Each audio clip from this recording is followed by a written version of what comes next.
Jusqu'à 9 h, Good Morning Business. On revient ce matin sur cette actualité géopolitique essentielle. Le Premier ministre chinois Li Qiang se rend aujourd'hui en Russie, puis en Biélorussie pour le reste de la semaine. Pour en parler, nous sommes avec Jean-François Di Meglio, le président d'Asia Centre, spécialiste du continent, en direct par téléphone. Jean-François Di Meglio, cette visite, elle survient dans un contexte de renforcement de la coopération entre Pékin et Moscou, coopération économique et aussi diplomatique. Oui, bonjour à vous. Alors, elle s'inscrit dans ce que vous avez décrit, effectivement, mais elle s'inscrit aussi dans un processus régulier. C'est-à-dire que Li Qiang va participer à une réunion qui a lieu pour la 27e fois, donc une réunion entre des dirigeants chinois et des dirigeants russes. Ce qui est nouveau, c'est qu'il va aussi en Biélorussie. Alors, c'est une coopération pas simplement avec la Russie, mais c'est aussi un renforcement d'un dispositif qu'on appelle le Shanghai Cooperation Organization, l'organisation de Shanghai, que la Biélorussie, désormais, va rejoindre. Pourquoi ce voyage additionnel en Biélorussie ? Probablement parce que le front ukrainien a bougé et il s'est déplacé vers la Russie et que ça peut intéresser la Biélorussie, effectivement, de regarder d'un peu plus près ce qui se passe entre la Russie et l'Ukraine. Paradoxalement et parallèlement, je dirais, il y a eu aussi des contacts entre l'Ukraine et la Chine. C'est-à-dire que le ministre des Affaires étrangères ukrainien est venu en Chine. En fait, ce que joue la Chine, c'est plusieurs conversations à la fois, et puis surtout, à travers cette coopération avec la Russie, qui est un pays en guerre, c'est aussi ne pas apparaître comme un faiseur de guerre, mais apparaître comme un faiseur de paix. Donc le jeu de la Chine est très ambigu, et il faut toujours se souvenir que la Chine a besoin de l'Occident. Donc renforcement avec la Russie certainement, mais pas aux dépens d'une rupture avec l'Occident. Ça, c'est très important. Oui, la Chine qui n'a jamais condamné l'invasion de l'Ukraine, on le rappelle, elle se présente comme un pays neutre. Pékin qui affirme ne livrer aucune arme ni à Kiev ni à Moscou, qu'en sait-on ? Il est évident que déjà, en termes de pièces de rechange, la Chine fournit des fournitures à la Russie en guerre. On ne sait pas exactement jusqu'où vont ces fournitures et jusqu'où vont, je dirais, les composants et quelle est la qualité des composants. On parle effectivement de composants qui font partie de machines d'électroménager et qui peuvent servir effectivement pour remplacer des puces défectueuses dans tel ou tel instrument électronique. Mais la Chine en fait certainement moins que l'Iran en particulier, que la Corée du Nord. Malgré les moyens dont dispose la Chine, elle en fait moins. Et les échanges commerciaux, ils sont en hausse. Alors ça, c'est autre chose. Ah oui, on peut en parler. Quel secteur ça concerne justement ? Parce qu'on a l'impression que c'est vraiment un échange gagnant-gagnant. Ça, c'est très très important. Et ça, c'est effectivement la dimension principale pour la Chine. C'est qu'elle a trouvé un partenaire de choix qui lui permet d'opérer quelque chose qu'on appelle, dans un mot qui n'est pas français, le de-risking, c'est-à-dire diminuer la dépendance vis-à-vis de l'approvisionnement de certaines régions et vis-à-vis des marchés export de certaines régions, en particulier l'Europe.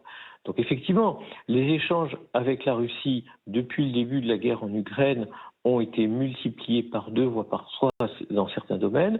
Et bien sûr, c'est les matières premières qui sont concernées en premier lieu.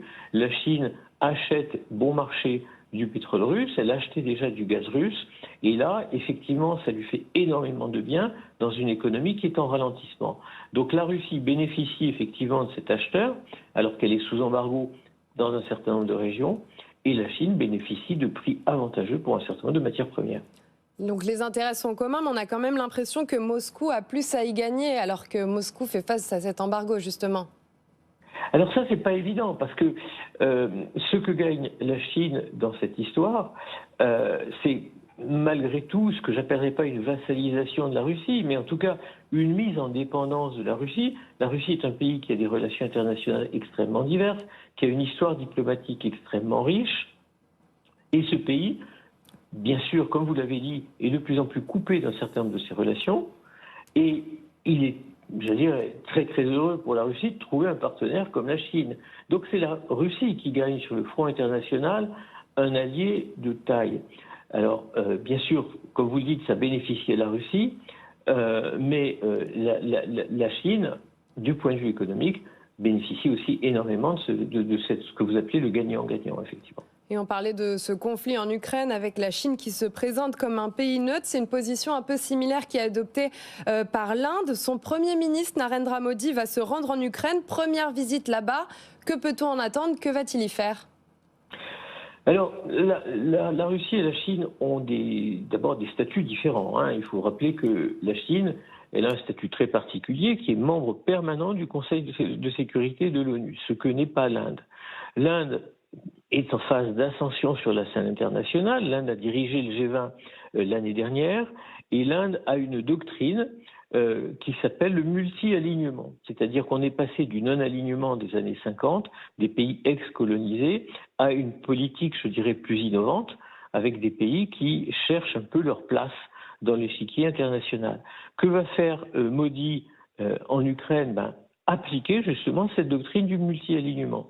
L'Inde bénéficie énormément aussi de la guerre en Ukraine parce qu'elle s'approvisionne aussi en Russie en termes de matières premières, mais elle ne veut pas apparaître non plus comme totalement dans ce camp-là. Elle ne peut pas d'ailleurs, puisqu'elle fait partie d'un certain nombre d'alliances, en particulier le Quad, qui la lie aux États-Unis, et l'Inde est le principal acheteur d'armement français, comme on le sait, avec en particulier contre Rafale. Donc c'est la définition même du multi-alignement, c'est effectivement ce paysage des relations internationales qui a complètement changé avec plusieurs chocs et puis la montée d'un certain nombre de pays comme la Chine et l'Inde, où il n'y a plus de camp, mais il y a alternativement des positions prises pour s'allier ou pour discuter avec de nouveaux partenaires. Jean-François Duméliot, on revient rapidement sur la Chine où s'est rendu le président du Vietnam. Des accords ont été signés, lesquels? Et est-ce que c'est important? Ça permet d'apaiser les tensions entre les deux pays. On le sait qu'ils sont importants à cause de désaccords en mer de Chine méridionale. Oui, là aussi, ce sont deux pays frères, comme on dit, ce sont deux partis frères, mais qui ont des intérêts extrêmement différents, en particulier des intérêts géopolitiques différents. Donc, le fil de la conversation avec le Vietnam est maintenu. Néanmoins, aujourd'hui, on peut constater que le grand projet chinois sur la mer de Chine du Sud, qui était un protocole d'accord sur la gestion des droits de navigation et sur la gestion des zones maritimes dans laquelle le Vietnam était très impliqué, a échoué. Donc la Chine n'est pas allée au bout de ce processus, elle n'a pas réussi à fédérer les pays de la région. Donc effectivement, c'est le premier voyage du nouveau dirigeant vietnamien vers la Chine. Il vient d'arriver, et donc son premier voyage est en Chine. C'est un lien historique, mais les tensions demeurent. Et un autre sujet, peut-être dernière question, les exercices militaires entre la Corée du Sud et les États-Unis. Ces exercices, on le sait, ils se déroulent tous les ans. Ils ont commencé lundi, les médias nord-coréens les ont dénoncés une nouvelle fois. Est-ce que ça ne risque pas d'accroître encore un peu plus les tensions entre la Corée du Nord et la Corée du Sud ? Alors, traditionnellement, quand ces exercices ont lieu, la Corée du Nord envoie un message, sinon un missile. Donc, on attend effectivement les tirs éventuels de la Corée du Nord. C'est une routine, là encore. C'est une routine qui, naturellement, se place dans un contexte indéniablement plus tendu. On parle de la Corée à l'instant. En février, il y a eu pour la première fois des exercices conjoints américains, japonais et chinois. Il y a quelque chose qui est en train de se tisser dans cette région. Et puis, il faut rappeler aussi que les États-Unis ont monté d'un cran dans la nomination d'un militaire américain au Japon. Donc, il est clair que les États-Unis, dans ce jeu-là, ne souhaitent pas être absents, et qu'ils sont très vigilants dans une de ces deux zones. Alors, il y a 3 zones de tension, bien sûr, dans la région. La mer de Chine du Sud, on en a parlé à propos du Vietnam. La Corée, on n'a pas parlé de Taïwan. Paradoxalement, c'est le front qui, pour l'instant, semble le plus stable, ou en tout cas le plus stabilisé.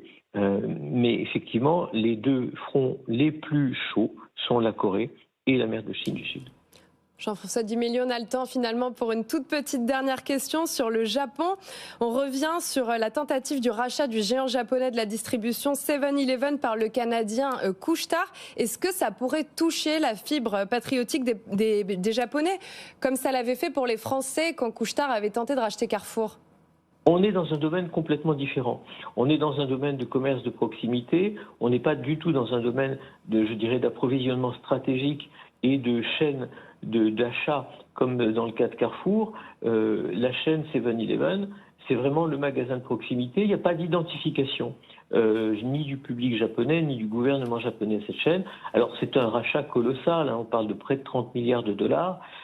C'est pas fait encore, c'est une tentative. Ce qui est très intéressant à mon avis, c'est de voir comment le Japon revient sur le devant de la scène du business international. On avait oublié le Japon a pris des mesures pour faciliter les acquisitions par des étrangers d'actifs japonais. Le Japon revient sur la scène, peut-être au moment aussi où la Chine pose des questions à un certain nombre d'investisseurs étrangers.